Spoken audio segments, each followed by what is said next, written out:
Ben, queremos darvos a benvida a esta sesión do Ateneo na que queremos conmemorar o ano de Otero Pedrallo, porque se cumpren 50 anos da súa morte en 1976 e 100 anos da publicación da Guía de Galicia, Síntese Xeográfica de Galicia, en 1926, xustamente.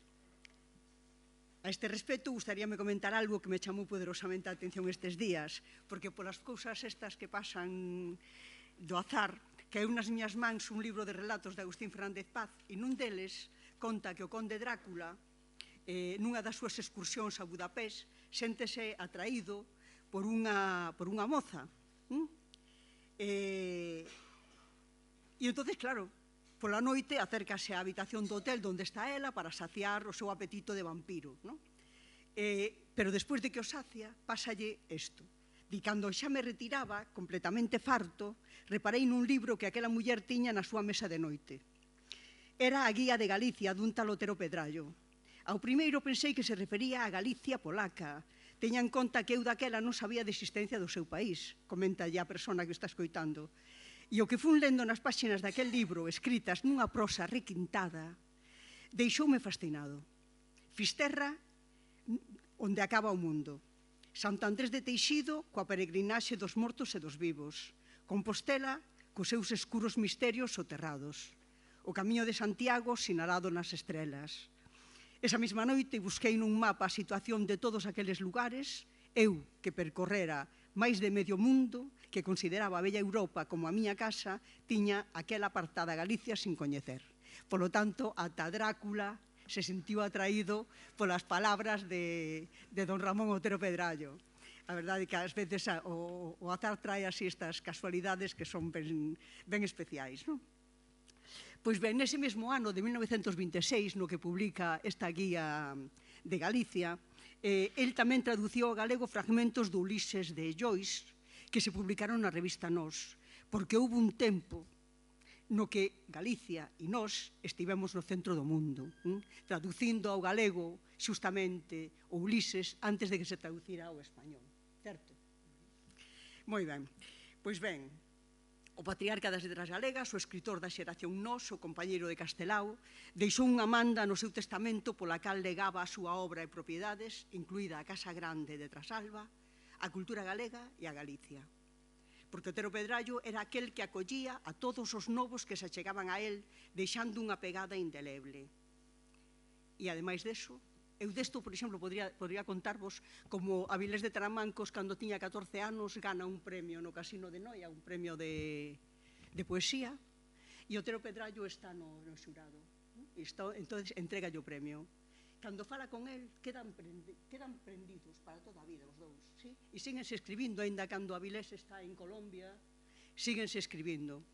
E esas cartas están aí para dar razón deses patriarcas, deses homes vos, que iban acompañando aos rapaces novos ao longo da súa existencia e do seu percorrido pola Galicia dos soños, por decirlo así. Pois, aparte diso, eu creo que de Otero Pedrallo, que recordamos todos, é o gran orador que era, non? E os que o escoitaron dan fe. Eu recordo cando cheguei a Utes por primeira vez, o ano de Añón foi o terceiro ano das letras galegas, ou algo así. Bueno, pois a xente acordábase, nos anos 80 acordábase perfectamente de que cando se celebraron as letras galegas había un señor grande que falaba como nunca escoitaran falar a ninguén. Xustamente. Pois así. Entonces, por esta faceta de orador, xustamente a Asociación Amigos do Otero Pedrallo, de cuxa directiva forma parte o noso compañeiro Xosé Ramón Pousa, que hoxe non pode acompañarnos, convoca un premio de oratoria en formato podcast, non? Polo tanto, eles manteñen, estes amigos da Fundación, manteñen esa faceta do orador. E para falar de don Ramón Otero Pedrallo, memoria de todas as cousas, está aquí Vítor Freixanes. E que imos decir de Freixanes? É das persoas máis recoñecidas no mundo cultural de Galicia e das que máis ten intervido no Ateneo. Martiña revisou todo o pasado do Ateneo e di que, ademais de varias presentacións nas que participou, el estivo nos seguintes conferencias, como foi no 2010 o futuro do libro na era digital, no 2017 Estrategias para as Industrias da Cultura, inaugurando o curso ese 2 de outubro. E, ademais, no 2018 falounos aí con Darío Villanueva nunha mesa redonda sobre a Real Academia Galega e a Real Academia Española, espazos compartidos, pechando os actos do 10º aniversario do Ateneo. Por lo tanto, nós tamén che temos en conta nese sentido, de sempre intentar o abrir un curso ou pechar unha celebración. Por lo tanto, o primeiro que temos que decir de Freixanes é que temos que agradecerlle que sempre este a disposición do Ateneo, desas persoas que nunca di que non hai maneira de que se escaquee, por decirlo así, sempre está disposto a botar unha man. E, ademais, é ateneísta. Por riba, el é socio do Ateneo. É algo que tamén eu creo que nos debe enorgullecer a todos nós.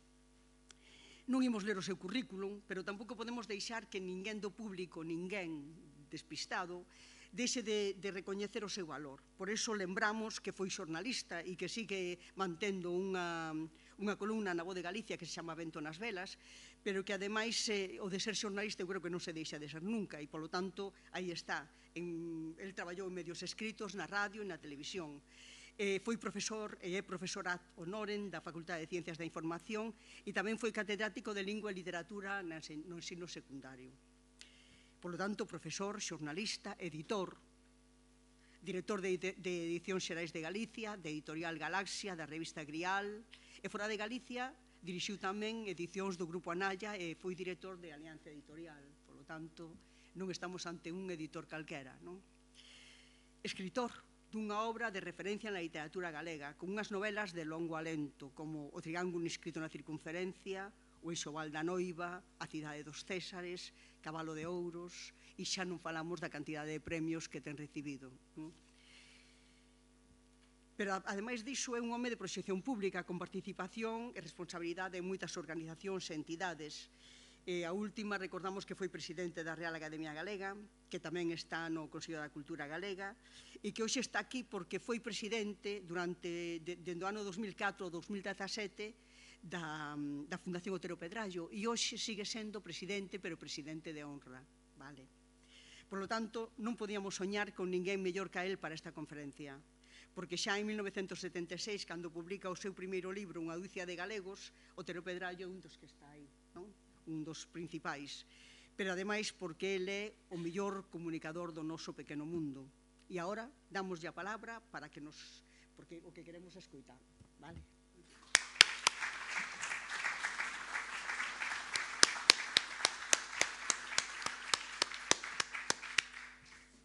Boa tarde a todos, e, entre outras cousas, tamén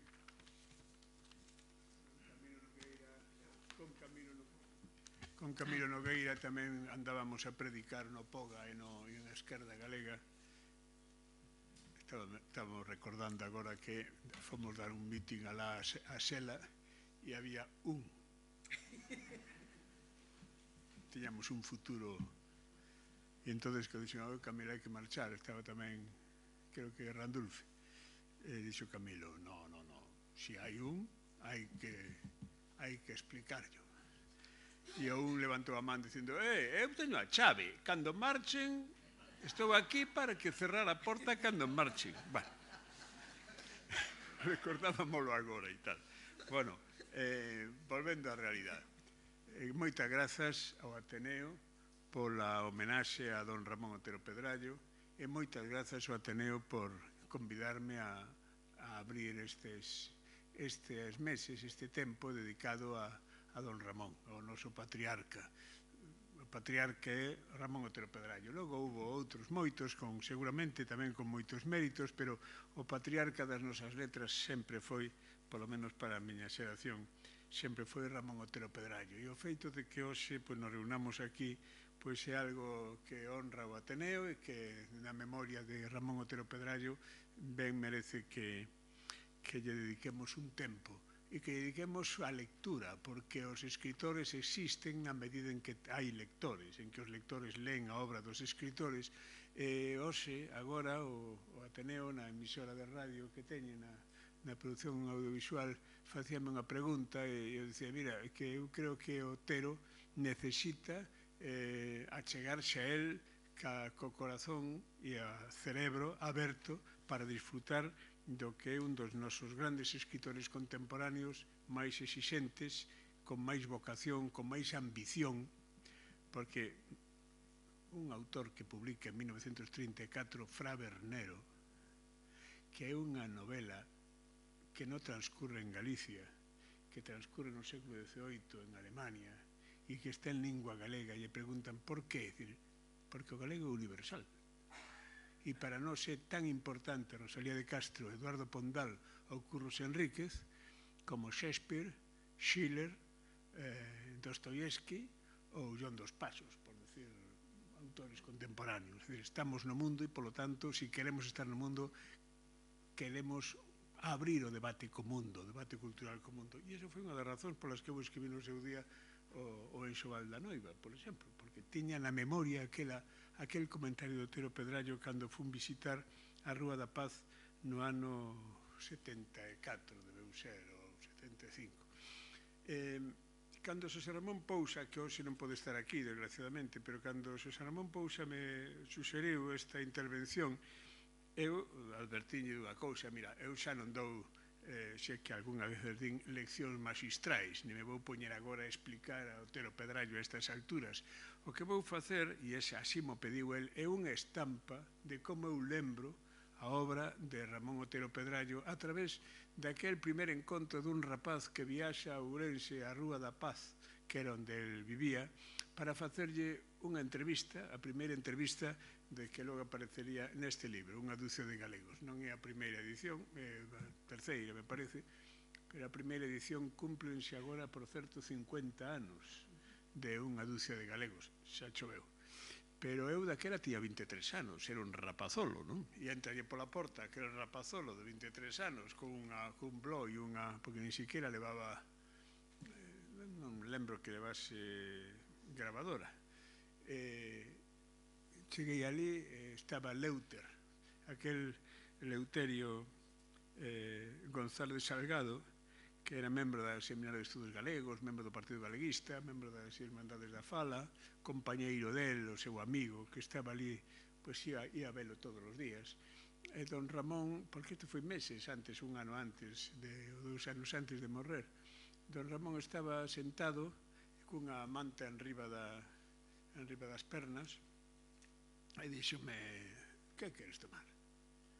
Non sabía, un café e tal. Entón, ele díxome, un whisky. E eu dixo, sí, un whisky. Creo que caeu media botella de whisky. E entón, el tomou café, hai que decilo. Pero, e que queres saber? E eu dixenlle, bueno, pois eu o que quería era que me contase, por exemplo, usted como recorda o mundo cando era neno? Xa non houve máis preguntas. Estuve falando 3 horas, sin parar. Logo eu, cando tiña que construir a entrevista, claro, fun metendo preguntas, respostas, axilizando a un pouco, unha das entrevistas das que me sinto máis orgulloso na miña vida profesional, non? Como xornalista, introducindo preguntas e tal para darlle a axilidade a aquelo que era un longo monólogo sobre a súa experiencia e a súa vida, non? Logo volvín un par de veces para matizar algunhas cousas, bueno, porque claro, eu non levaba nada e aquelo desbordaba as miñas capacidades. É certo que eu lera xa, non digo que toda a obra de Otero Pedrallo, porque eu creo que ainda hoxe non a lin toda, pero sí a máis importante, e ademais eu tiña un profesor que era Ricardo Carballo Calero, que nos ensinaba na facultade, dábanos os cursos de literatura, de lingua e literatura galega, e don Ricardo parábase moito en explicar a historia a través da literatura, fose a literatura medieval ou fose a literatura contemporánea. E entón el parábase moito nos autores que podían ser referencia dun tempo determinado. E Otero Pedrallo é a crónica dun século. É a crónica dun século dende os anos 20 ou 30, dende a memoria que el ten dos seus devanceiros, do seu pai, que morreu sendo el moi novo, pero que en memorias, nas súas memorias, el publica e recolle, e nas cartas a nai que publicou Patricia Arias Chachero, e nas memorias que publicou e anotou a hai un libro magnífico do señor Villares, do profesor Villares, a quen este ano dedicamos o premio Trasalba, o sea que todos están convidados a Trasalba para darlle o cariño que merece a don Ramón.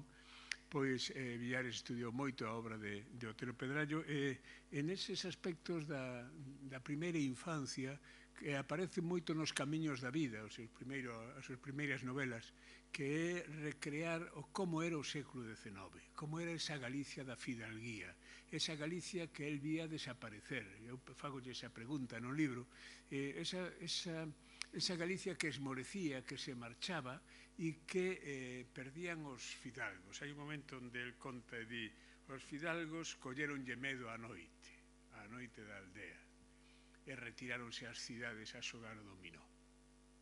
E ali perderon a identidade, perderon o que eran, o que podía ser o relevo histórico, era a visión de Otero, non? O que podía ser o relevo histórico daquela Galicia campeseña.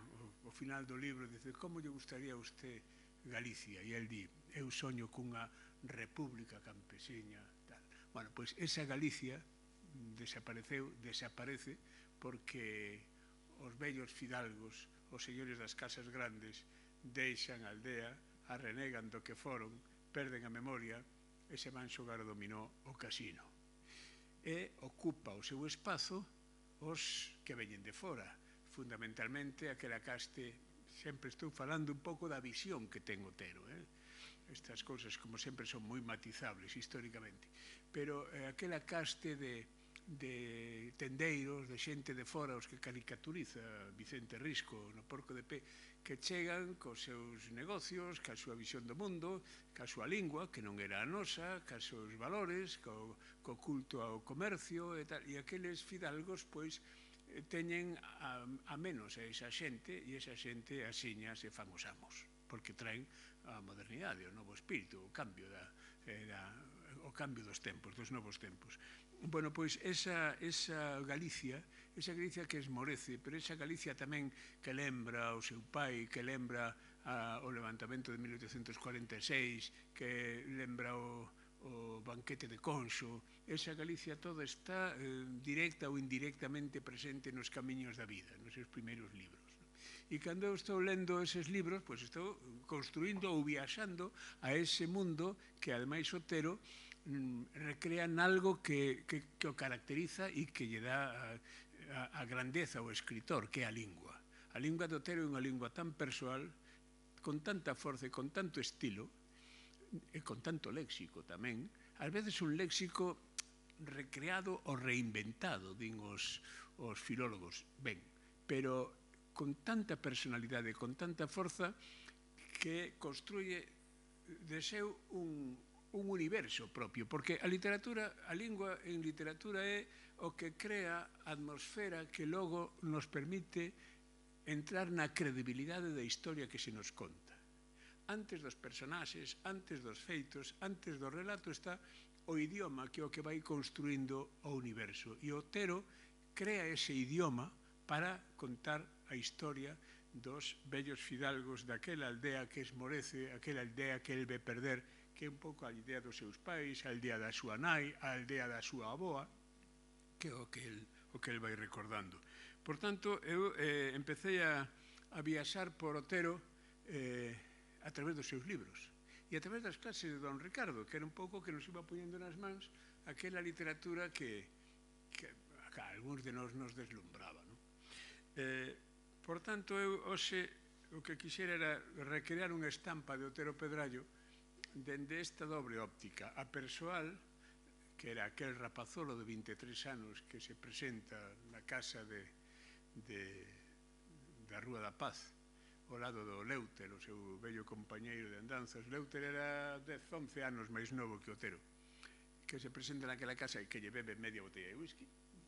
E tamén o lector de Otero, xa o estudioso de Otero, o preocupado de Otero Pedrallo, que viaxa ao longo da vida, pois tamén non é o único autor, lóxicamente, pero da man dun autor que vai descubrindo universos moi diferentes. A través da novela viaxa a historia. A historia é a Romaría de Xelmírez, pero a historia tamén se é arredor de sí. A historia de Valar, por exemplo, outra das grandes novelas de Otero.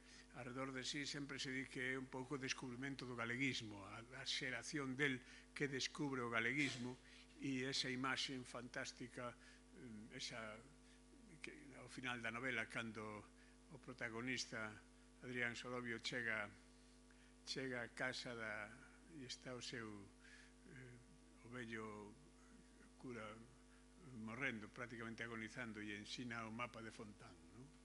Ese mapa de Fontán, que está nun lugar moi importante na Fundación Otero Pedrallo, en Trasalba, ese mapa de Fontán é para el o gran referente da súa literatura, da súa imaxe de Galicia. Ese mapa de Fontán, que é a primeira carta xeométrica que en 1845 se publica, pero realmente foron, creo que, 17 anos ou 14 anos o que estivo traballando hasta o ano 1834. En 1845 publicase e que é esa carta xeométrica, que é unha visión de Galicia que temos a sorte de vela por aí, por varias institucións, e que é realmente o retrato do país, o primeiro gran retrato científico do país.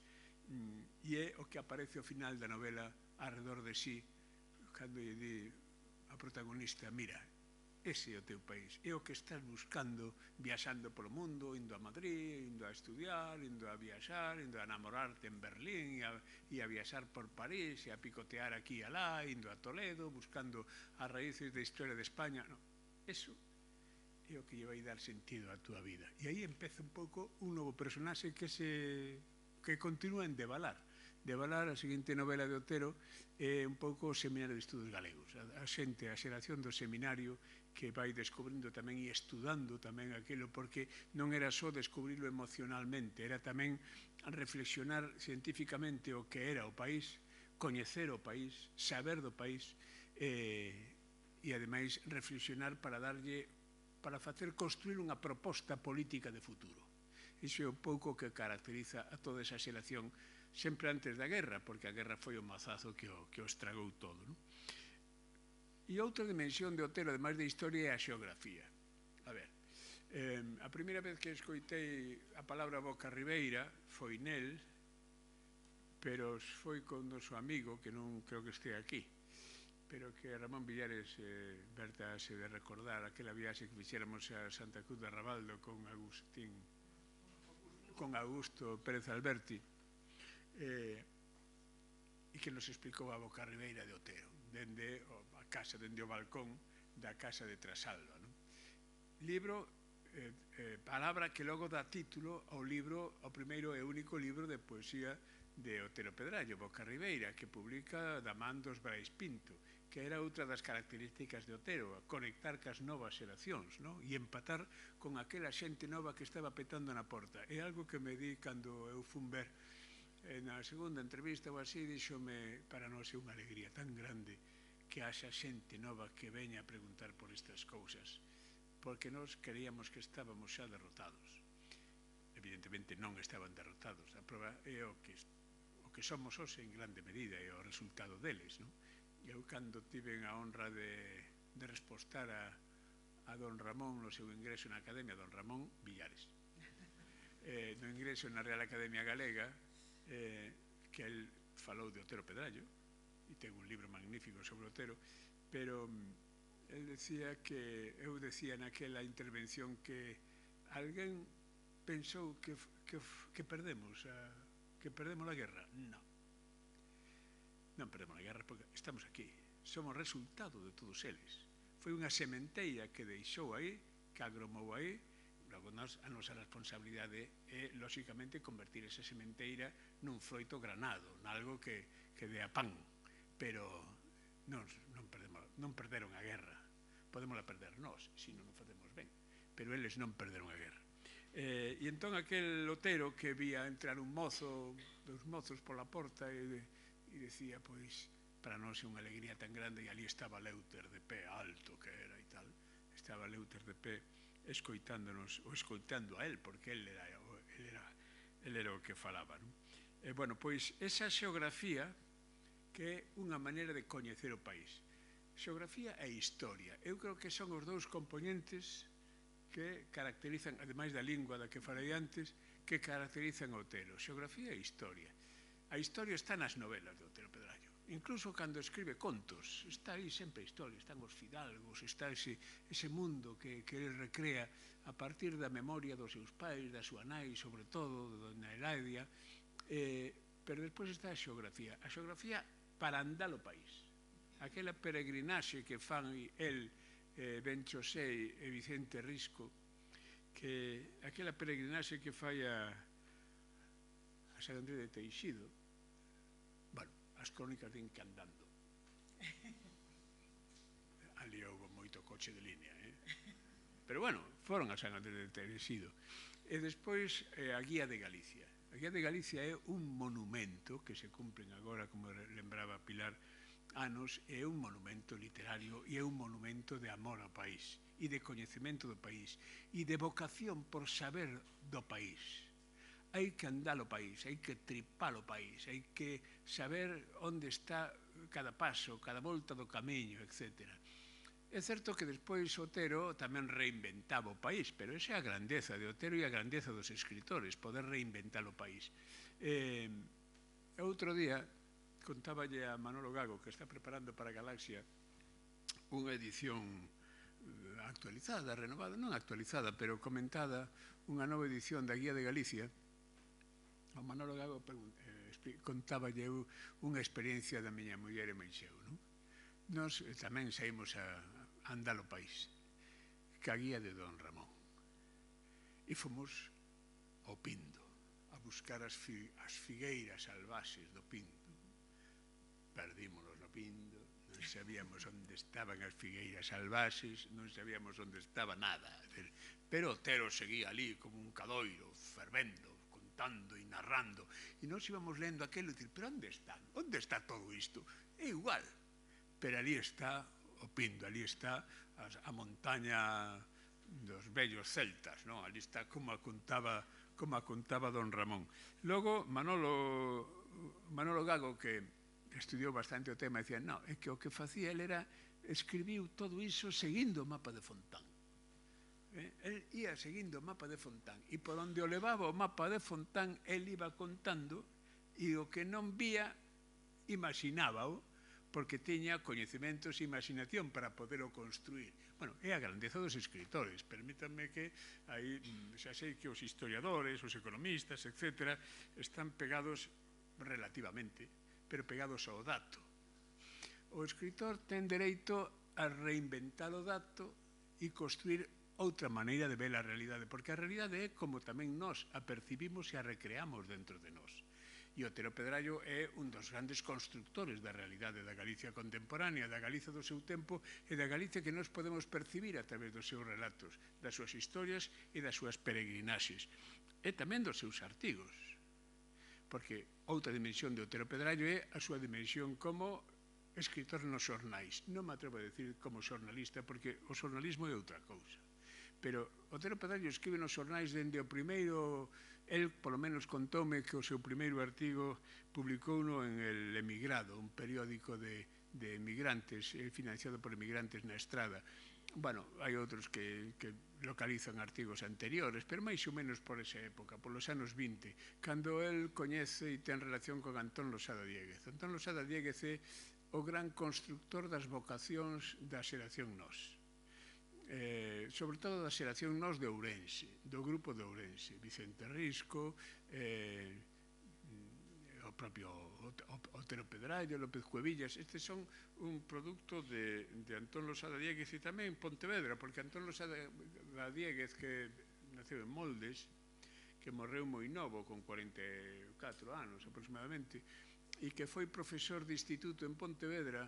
Naquel instituto de Pontevedra coincidiu no claustro con Castelao, con Osorio Viviano Tafat,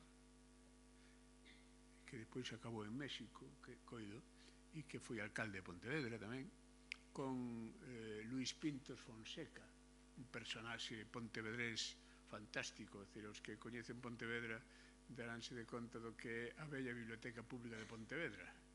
A bella Biblioteca Pública de Pontevedra, que é un Partenón un templo romano non, grego, o greco-exipcio, cunhas esfinxes na porta, dúas palmeiras, un tímpano, dentro están aínda se conservan a reunión onde a habitación onde se reunían os Rosacruces.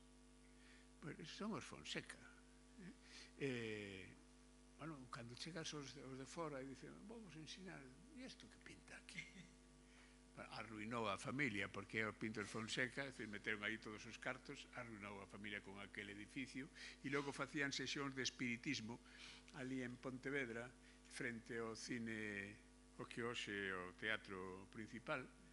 Hai unha, poñedevos na porta do teatro, e enfrente, onde estaba antes a Cruz Vermella, hai un edificio que ten, aínda conserva a porta cas flores de loto.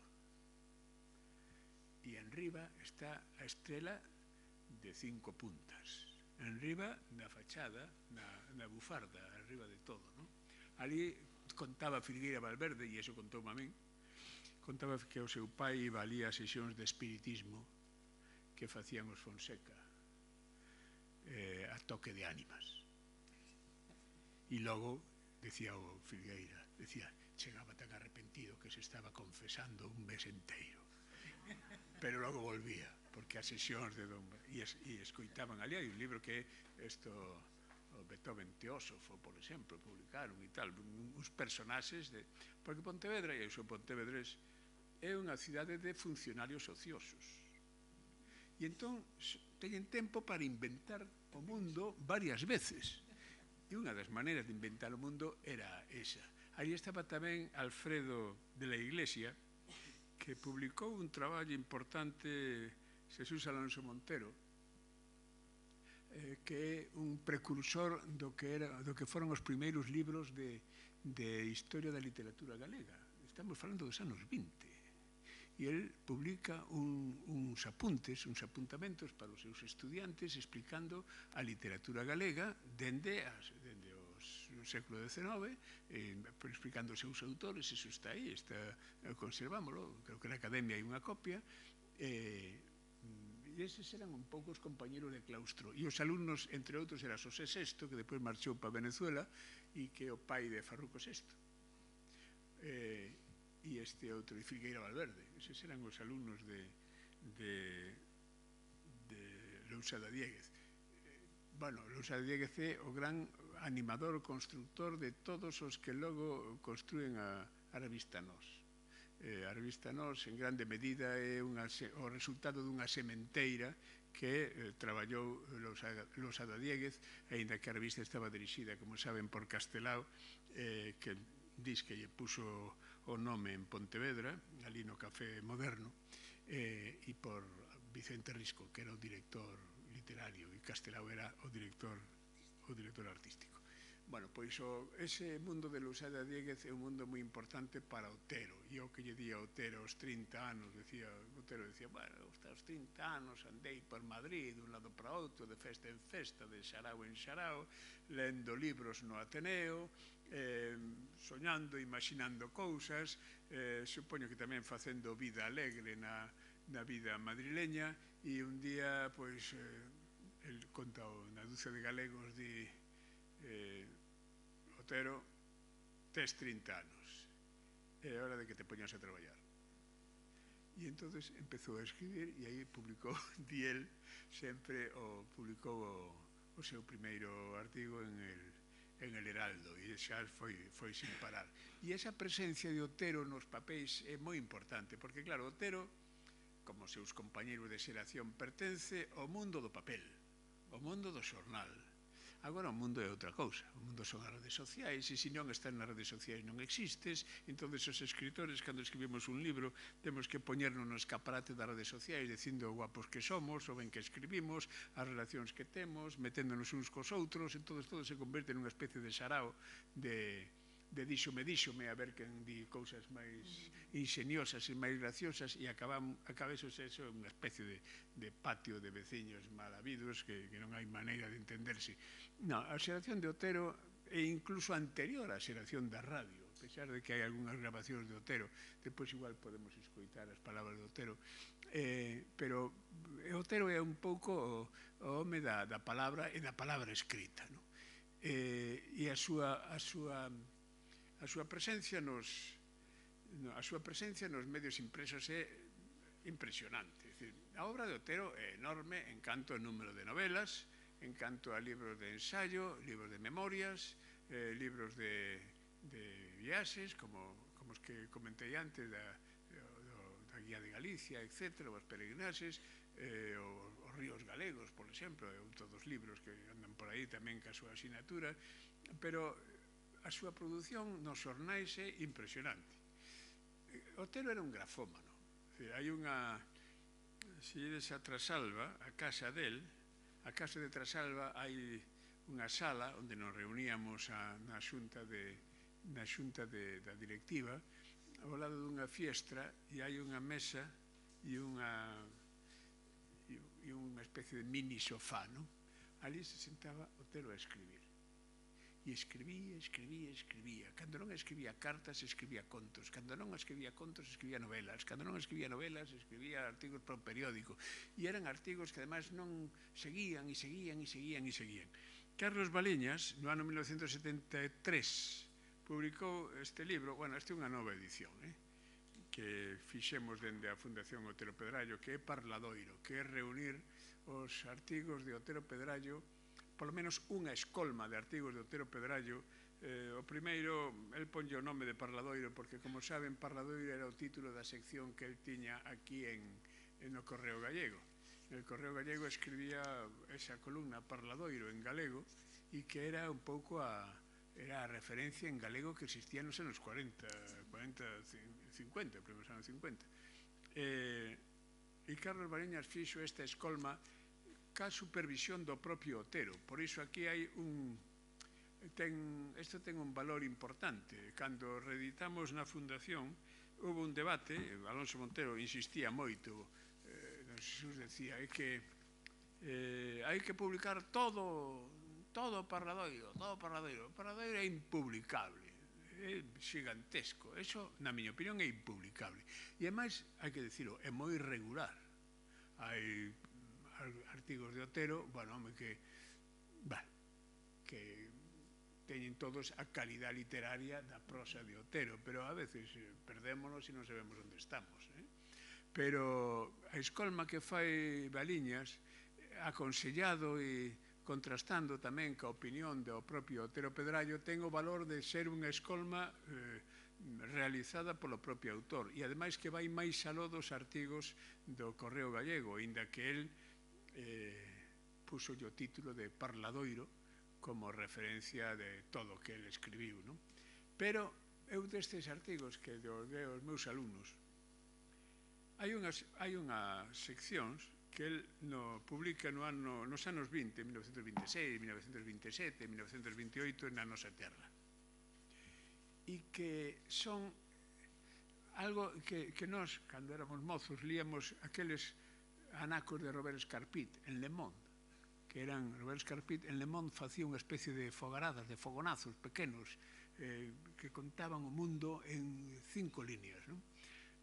Os de Otero son moi literarios, ollo, pero detrás da literatura de Otero está o mundo. Vou vos ler algún, son moi breves. O Segredario, 1927, a nosa terra. Os segredarios denantes levaban zamarra, falaban galego e tomaban a chispa cos paisanos á volta da feira. Cos de agora entra na aldea unha seriedade escalafónica e contencioso administrativa. É un editorial.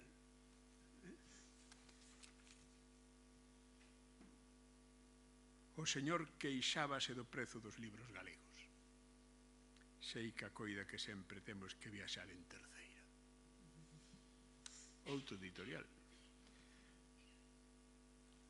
A hora mellor para falar cos labregos é a da mañá. Entón teñen os ollos e a alma lavados na fontela do sono, no cantar do merlo e nos millos orballados.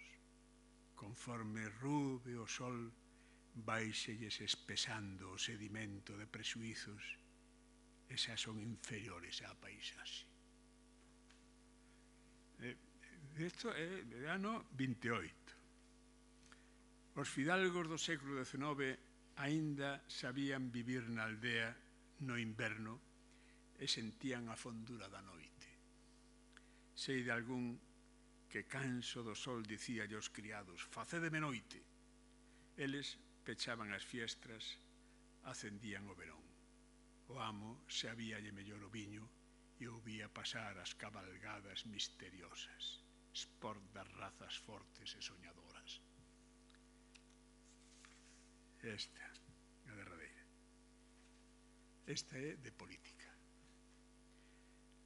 As caracochas do campo da feira teñen facianas de risa esculpidas polo tempo na cortiza bella, como todos os castiñeiros galegos. Mais a risa destes, dos castiñeiros, é desacougante e irónica, como se non creran na xustiza e na verdade dos homes.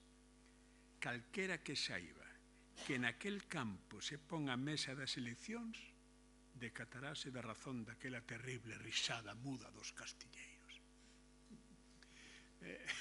Son editoriais brevísimas que publican nos anos 20. Bueno, despois estamos afeitos tamén a eses artigos de don Ramón que eran longos e que falaba da paisaxe, falaba da terra, falaba da memoria, falaba dos vellos, falaba dos novos, todo iba imparable.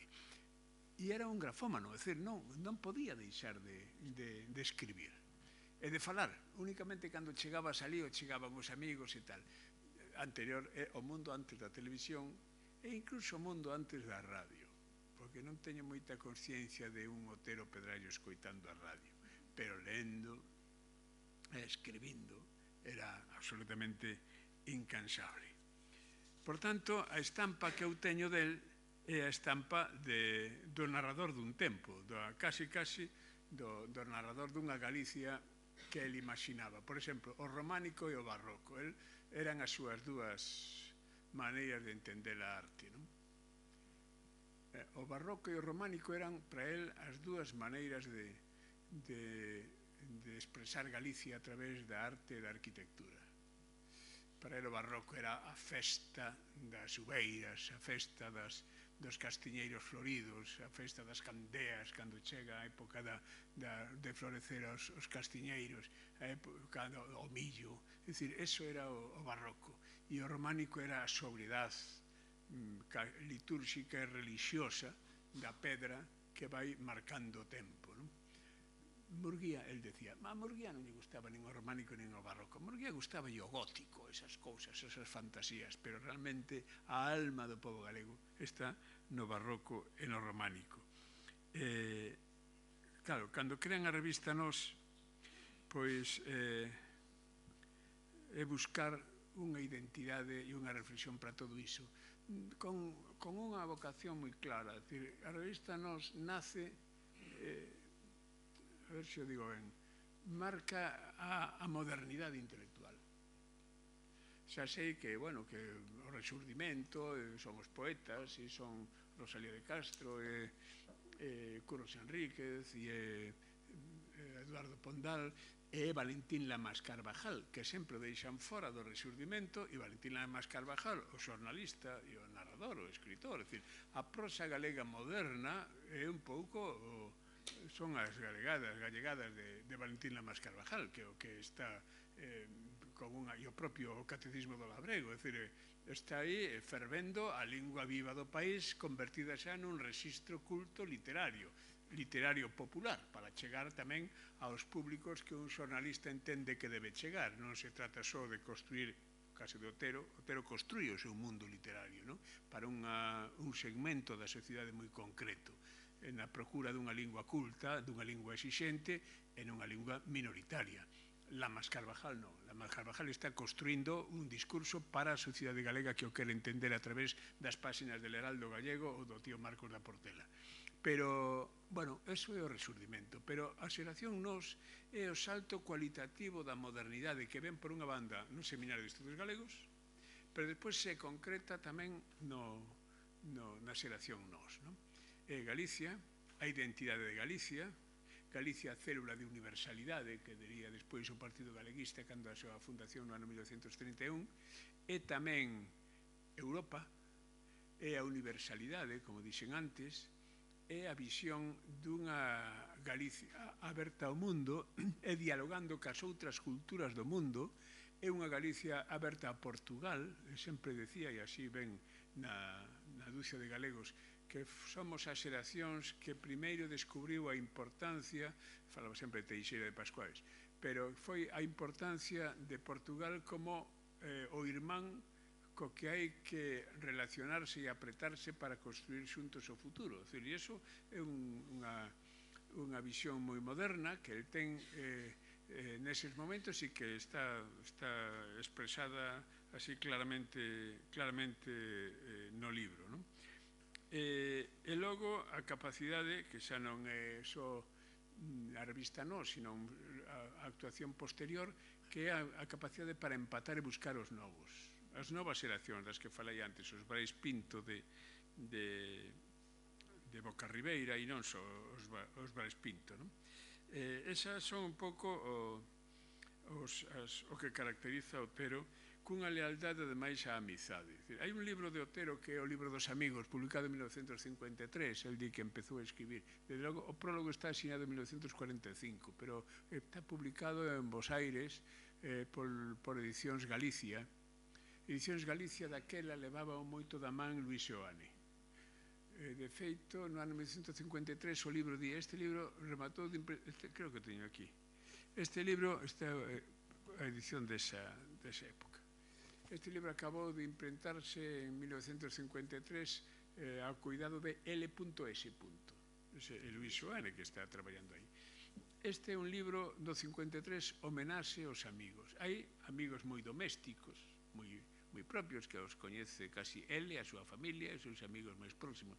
Pero pois hai algúns amigos, Ángel Casal, Ángel Casal ten, bueno, non quero tampouco aburrir a xente con lendo páxinas, pero Ángel Casal dice que él era un pouco a flor da literatura, que todos criámonos con él. O que decía Castelao, el fixo por nós, el fixo máis por Galicia que todos nós xuntos. Está Alexandre Bóveda, está o propio Castelao. Castelao, os anacos do libro dos amigos son breves, son 2 páxinas ou páxina e media, menos Castelao. Castelao, el recorda cando foi ver no 47 a Buenos Aires, se dá unha aperta e el é consciente de que está despedindo o seu amigo, que xa nunca máis o vai volver ver. Bueno, e é moi emocionante, porque realmente está despedindo e depois fala de como a súa naiciña ali en Rianxo pois está deitada como unha santiña nunha cama cunha xaba branca e as súas irmás ali agardando por aquel que nunca vai volver e que todos sabemos que nunca vai volver. É un texto moi emocionante e non é páxina e media, aí son 6 páxinas, unha cousa así, que é o remate do libro. Ese libro dos amigos é un libro moi valente, porque no ano 1953 está publicado en Bos Aires, aquí non, pero claro, está falando de xente que aquí fora asesinada, que daqui non falaba ninguén. Pensades que cando unha das razóns pola que cerran as páxinas de La Noche, aquel boletín de La Noche, no ano 1950, é porque hai unha nota sobre Castelao. Me parece que é un artigo de Valentín Paz Andrade. E entón, bueno, pois xa dicen, miren, don Goñi, que era o director do periódico, reúne a Xaime Isla e a Francisco Fernández del Riego e di, mira, hai unha frase que está aí nos libros, vos me utilizaxedes a min e eu utilicei vos a vos. Di Goñi, o director do periódico, pero xa non podemos seguir. E entón, bueno, non continúa a colaboración, pero o que desencadea iso é a nota sobre Castelao que podía ser, bueno, hai unha chea de traballo sobre este tema. Miguel Anxo Seixas traballou non moi ben, e que conta como cando morre Castelao as instruccións moi concretas por parte do goberno da dictadura era ni unha referencia, pódese falar del como artista, bueno, porque había cousas difíciles de agochar, non? Pero de ninguna maneira facer alusións aos seus escritos e a súa dimensión como ensayista ou moito menos como político. Bueno, pois a Castelao ten unha presencia poderosísima na vida e na memoria de Otero Pedrallo. Está aí no final do libro dos amigos e está en moitísimas referencias que fixo durante toda a súa vida. Compartiron a experiencia republicana. De que foi vostede? Pregunto eu, que? E ele dicía sempre, eu fui un soldado de tropa. Soldado de tropa. E quen levaba isto era Castelao, Alexandre Bóveda, que está tamén, Alexandre Bóveda, non sei se o dixe, que está tamén no libro dos amigos, pero eu era un soldado de tropa, sin máis, non? Pero, e recordaba aquel discurso de Castelao no Parlamento Español, na defensa da lingua galega, que fai que Venceslau Fernández Flórez, que non era precisamente un home da esquerda revolucionaria, pero que tiña unha columna en ABC, que eran acotaciones dun oyente, que era unha das columnas máis lidas da prensa española naquel momento, comparado con Gandhi, decía que homes así son os que poden cambiar o mundo e o que poden darlle exemplo á humanidade e tal. Iso está publicado nas páxinas de ABC despois daquel discurso de Castelao. Esta fotografía que puxemos aquí, Pilar e Maiseu, recolle a saída de Otero Pedrallo da Facultade de Xeografía e Historia despois do discurso que el pronuncia en galego, o primeiro discurso en galego que se pronuncia, non sei se o primeiro discurso que se pronuncia na universidade despois da guerra, pero en galego cando el se xubila. Cando el se xubila no Paraninfo da universidade, un Paraninfo cheo a rebordar, pois Otero fala en galego e despídese en galego de todos os seus alumnos. Despídese en galego como falaba el, unha especie de cadoiro, unha enxurrada, unha especie de fervenza de palabras, era o ézaro caendo por todas partes, e a xente que estaba ali, por exemplo, un dos que estaría ahora vivo é Alonso Montero, que estuvo ali, e sempre contaba, non? Se me parece que aí hai alguna, estaba Benito Varela Jácome que aparece por aí, e algún outro, me parece que o médico esposo desa señora que está en terceira fila, verdad? A que sí? Pois non me acordo como se chamaba agora, teño anotado, pero Carlos. Bueno, pois están aí unha serie de amigos que asistiron aquel día, aquel acto que realmente conmocionou a moita xente e emocionou a moita xente. Puxémolo aí. Otero decía que tiña aquelas tertulias en el Español, no Café Español, el decía que eran os 8 anos máis felices da súa vida. Primeiro, pola universidade, pola docencia, porque Otero, que fora catedrático de instituto, e que despois foi, como saben, represaliado, tivo que deixalo, retirouse a Trasalba, nunca pediu reingreso, a pesar de que dende o Filgueira Valverde fixo xestións para, hai unha correspondencia Filgueira-Otero Pedrallo moi interesante, Filgueira Valverde fixo xestións para que o repuxeran na praza, e o único que lle pedían era que el mandara unha carta disculpándose, dicindo que pedindo perdón e que quería volver. E el sempre dixo, eu non teño que pedir disculpas nin perdón a quen me bota da cátedra. Botaronme da cátedra e que me restituían a cátedra. Nunca o restituíron na cátedra, pero logo presentouse no ano 50 oposicións á cátedra da universidade, as augas estaban máis pousadas, gaña a oposición á cátedra e ven a dar clases de xeografía á Universidade de Santiago. Os que asistiron ás súas clases recordan algo que a mí me pasaba con algún outro profesor, con Carlos Alonso del Real.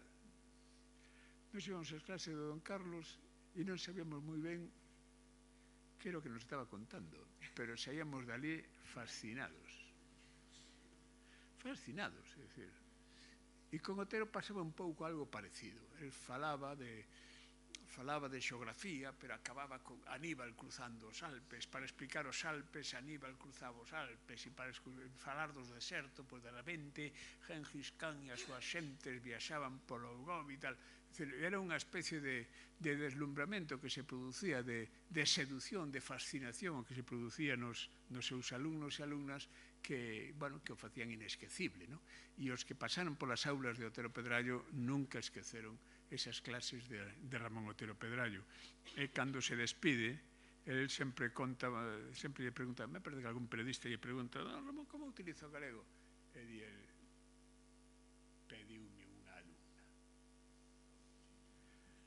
pediume unha alumna, que é a coquetería máxima.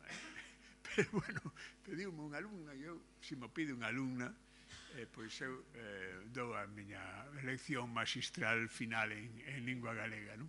Pero, bueno, e esa fotografía é a saída, cando el xa acaba, e sae da universidade emocionado, xa nunca volverá, pero Pilar e Maiseu acordamos un pouco que podía ser bonito que isto estuviera presidindo hoxe a lembranza de don Ramón, porque podíamos facer agora unha batería de fotografías, pero, bueno, a grande parte delas están coñecidas, todo o mundo sabe delas, non? E dos seus libros, etc. Pero facer unha lembranza do que era Otero Pedrallo, xa levo unha hora falando, pois xa apareceu don Ramón con cas distancias que se imaginan, pero eso parecíanos que isto era un pouco o que reflectía mellor a significación do personaxe. El morre, repito, casi un ano despois, non chegou a haber publicada a entrevista, se decía 12.000 pesetas de retiro, lle deron despois dos 8 anos de dar clases na universidade, non? 12.000 pesetas. E teño outra frase que non quero deixar de contar. Nós éramos moi novos e estábamos moi arrinchados, non? E entón falábamos con el e tal, decíamos, don Ramón, é que os profesores non falan galego, aquí non se fala galego, tal. E el, houve un día que me di, a segunda sesión, así me di, a modo, rapaces, aquí todos somos conversos. Esta é unha frase que eu repito moitas veces, sobre todo para que a xente aterre na realidade, non? Aquí todos somos conversos. En que lingua falaba Otero Pedrallo na súa casa ca súa nai? En castelán. Toda a correspondencia de Otero ca súa nai, que publicou Patricia Arias Chachero, está en castelán. E como decía él, na Dulce de Galegos, dice, era a lingua dos señores, era a lingua que falaba o meu pai, cando falaba cos paisanos, non. Cando falaba cos paisanos é outra cosa. Pasa un pouco como a igrexa. A igrexa, cando decía misa, pero logo cando baixa do púlpito ten que negociar cas cousas e tal, baixa a lingua do país, non? Entón, o caso de Otero é un caso moi parecido, non?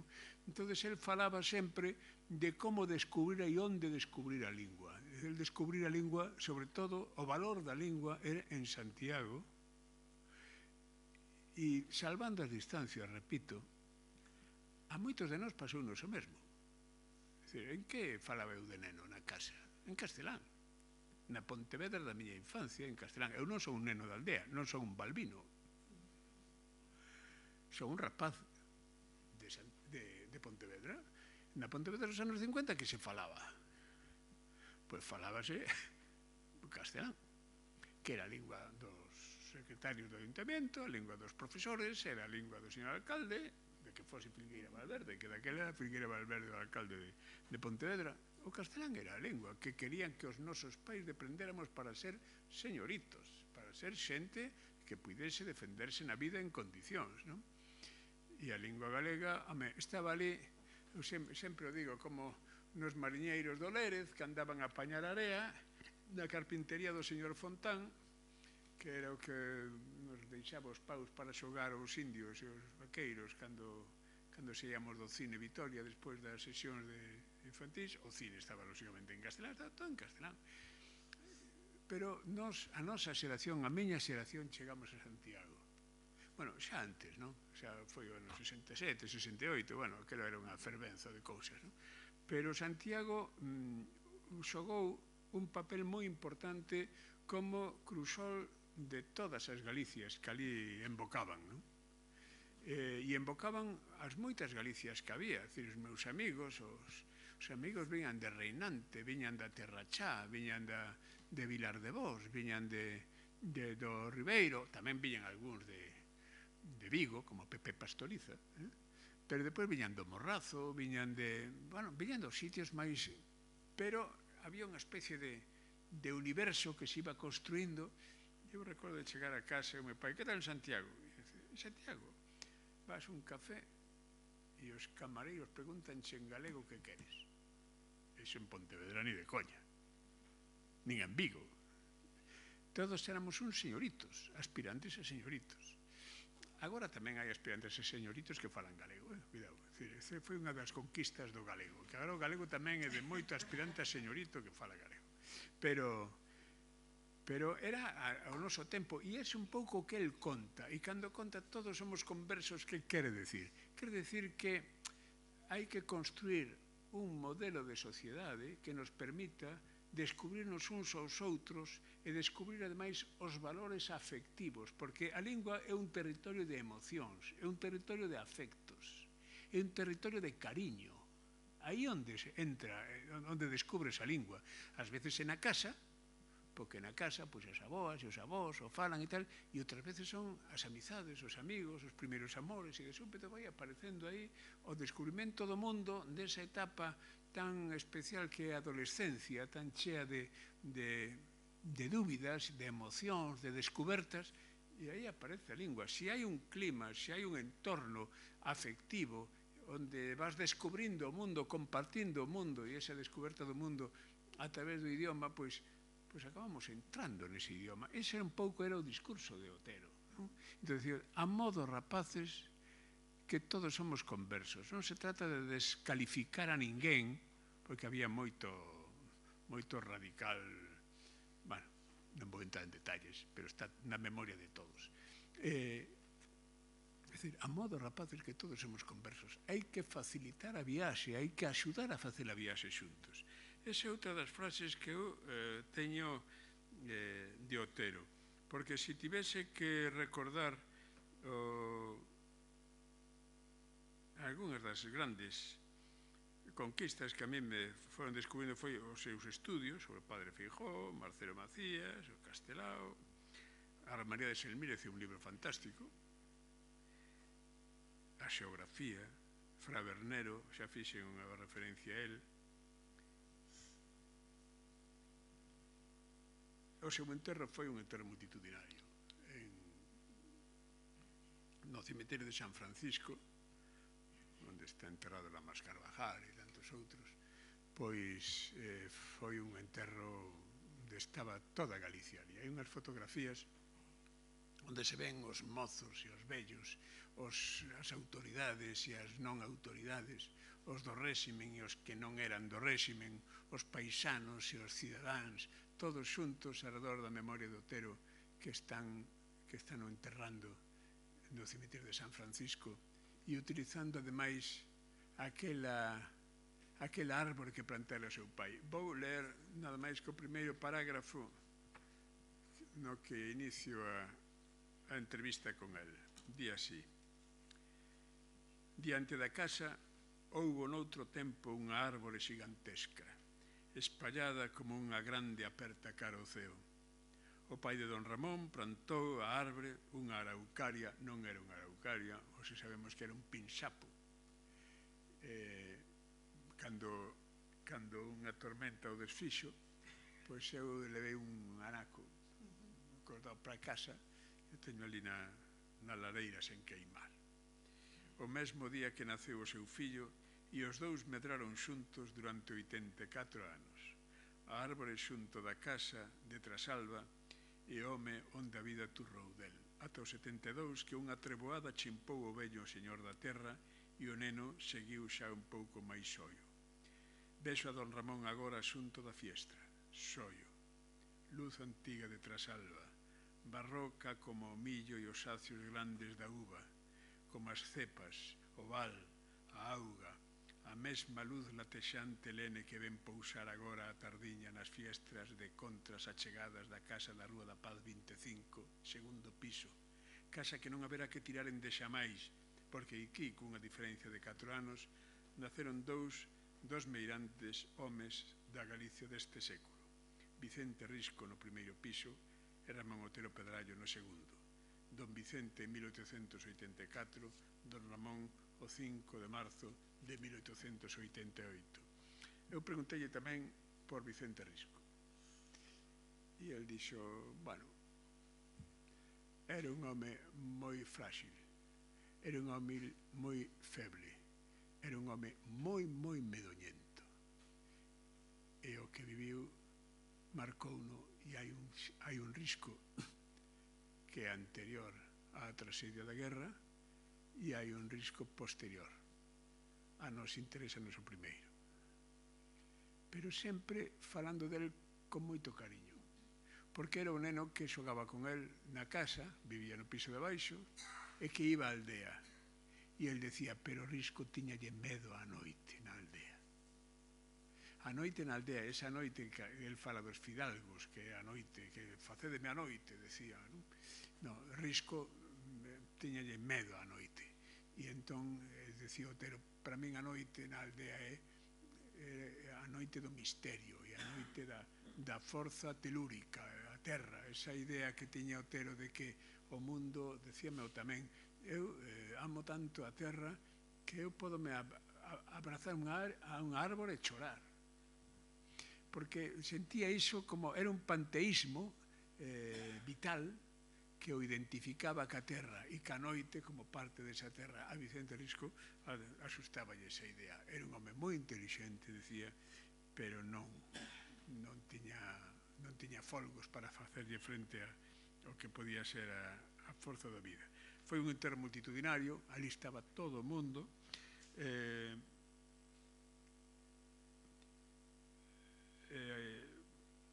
No ano 1979 creouse a Fundación Otero Pedrallo, unha iniciativa de Editorial Galaxia, porque cando morre Otero deixa no seu testamento deixa todo a Editorial Galaxia e a Fundación Penzol. Non tiña fillos, non tiña herdeiros e, por tanto, el consideraba que esa podía ser o que mellor aproveitase o que el deixaba, non? Os seus dereitos de autor, etc. É certo que bueno, tamén di ali que se faga aquí unha residencia para escritores, bueno, esas cousas de eses entusiasmos que sempre se teñen cando un morre e pensa que se pode facer todo, pero bueno, eso estaba ali. A editorial nese aspecto pois mantivo a memoria del con unha coherencia, eu creo que importante, e editando os seus libros, porque, repito de antes, os autores existen porque existen os libros e existen os lectores. Este é unha fotobiografía que fixemos no seu día dende a Fundación Otero Pedrallo, que eu entón presidía. É unha fotobiografía para a memoria del e o que significaba, non? E ao final vou ler o derradeiro parágrafo para rematar. A súa conducta ética e moral alumea 8 décadas de discurso cívico como un facho exemplar de referencia. É sempre Galicia, humanizada na paisaxe, encarnada nos homes e mulleres que habitan e na memoria dos que antes ca nós a habitaron e construíron, pensada como un universo propio dende o que enriquecer e comprender todos os demais universos. Era como sentarse diante dun avó ou apoiarse no tronco dunha árbore centenaria. Sabio, patrucio, acolledor, firme como un esteo, mesmo na fragilidade física dos últimos anos. Parecía que ia estar ali para sempre. Moitas gracias.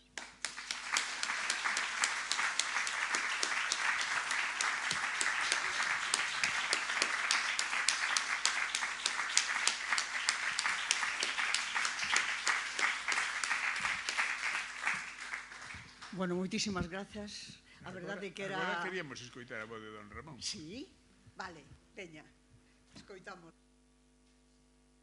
Isto sempre facemos en Trasalba, ao acabar o acto de Trasalba. Miñas donas e meus señores, queridos amigos todos, os presentes e os que están lonxe, os que ostentan unha representación de unha sociedade desas dedicada sempre ao entendimento da cultura da terra, e os que veñen por os camiños de Santiago en esta nova peregrinaxe que aquí se realiza, en este día que para min que quero ser e son o máis humilde de todos vós, nada máis que un vello, cargado e cangado con tantos anos de camiño, que solo espera ser unha presa de terra, de cinza humán dentro de pouco, unida a esta grande terra de Galicia que todo espírito, que toda lembranza, que toda esperanza, que todo ideal.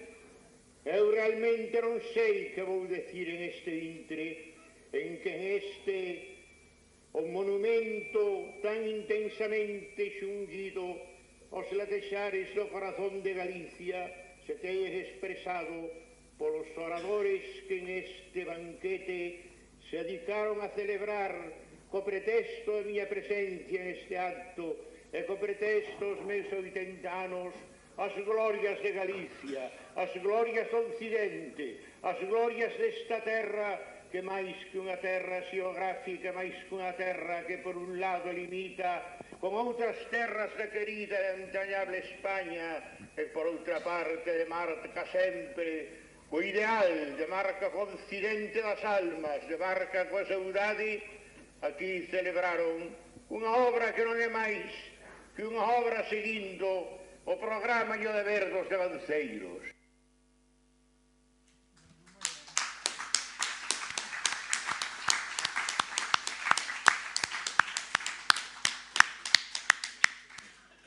Bueno, Víctor, moitísimas grazas por esta conferencia que foi outra memoria de todas as cousas. Quedeume por falar o do orador, que xa se ve.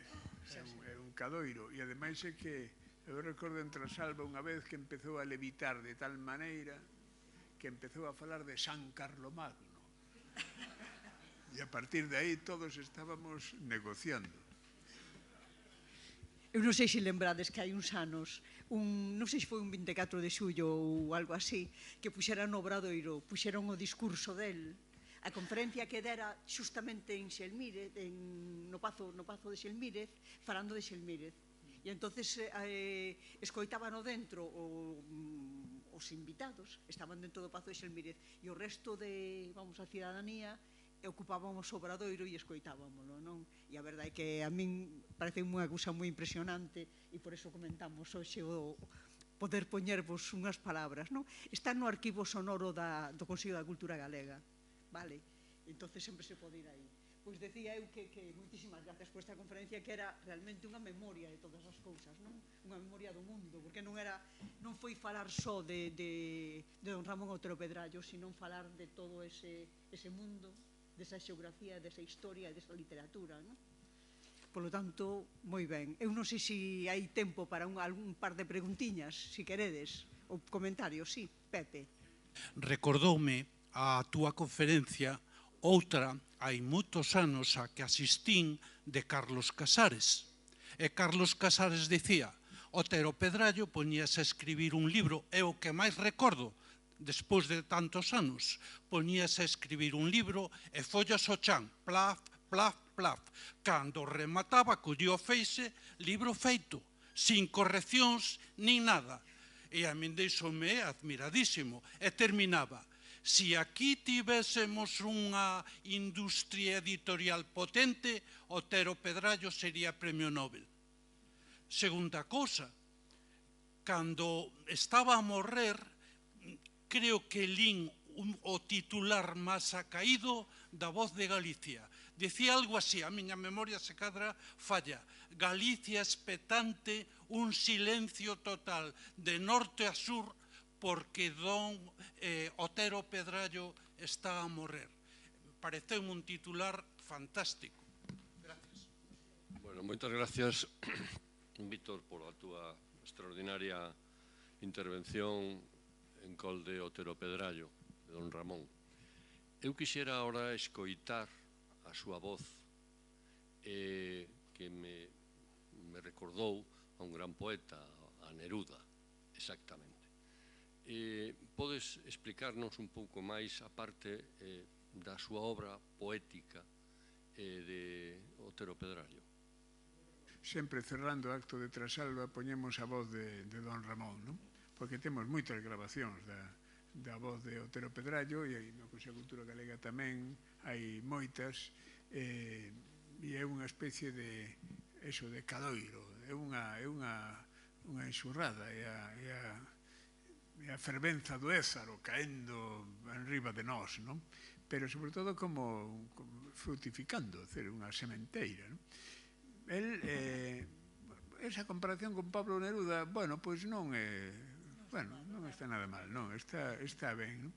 Pero el era, a ver, a sensación que eu tiña escoitando é levitar. É dicir, hai un momento onde empeza a subir, e diste, para que nos precipitamos. Pero era esa sensación, non? E ademais, teño unha capacidade de conexión que dabaslle un pé e escribía, como decía Carlos Casares, escribía o libro, sin respirar. A min eso tamén me admirou moito, porque eu tamén escoitei moitas. Nas colaboracións do Correo Gallego, non me acordo agora como se chamaba, se cadra aquí algún dos presentes o saberán, se estivese Alonso Montero, el sabía, porque el sabía todo. Pero había un redactor do Correo Gallego que era o único que interpretaba, que era capaz de entender a letra de Otero Pedrallo. E cando Otero Pedrallo estuvo así como unha semana, unha cousa así, sin escribir, a xente creu que a censura que o eliminara, non? E era simplemente porque tiña gripe sábese o nome, é dicir, o que pasa que estuve buscando, non sei onde teño o dato, pero este home estaba enfermo de gripe e non era capaz de transcribirlle os artigos, porque ele mandaba os artigos, como decías ti, escribía un papel e non respiraba, é dicir, é algo que aos que nos custa moito escribir, os que correximos moito cando escribimos, os que, ademais agora dos ordenadores é unha trampa, porque claro, o ordenador nos permite perfeccionar, buscar e tal. Este si para diante, ou este ia para diante, arreaba e non respiraba, non? E igual cando falaba. Cando falaba era un orador, pero era un orador, un orador en cadoiro, en cascada. Non había maneira de parar aquela enxurrada de relacións, porque es que iba, xa te digo, empezou a falar de Europa, de Galicia, Europa, e entón acabou falando de San Carlomagno, en todos aqueles anos xa estábamos todos no Vaticano. No Vaticano no Olimpo. Algún comentario máis ou algunha pregunta? Non? Pois logo o que facemos é darlle un agasalliño que nos dá vergonza, porque resulta que, claro, como tantas veces nos acompañou, tiñamos medo a repetir. Que sempre se agradece. Venga. Sempre é para ti.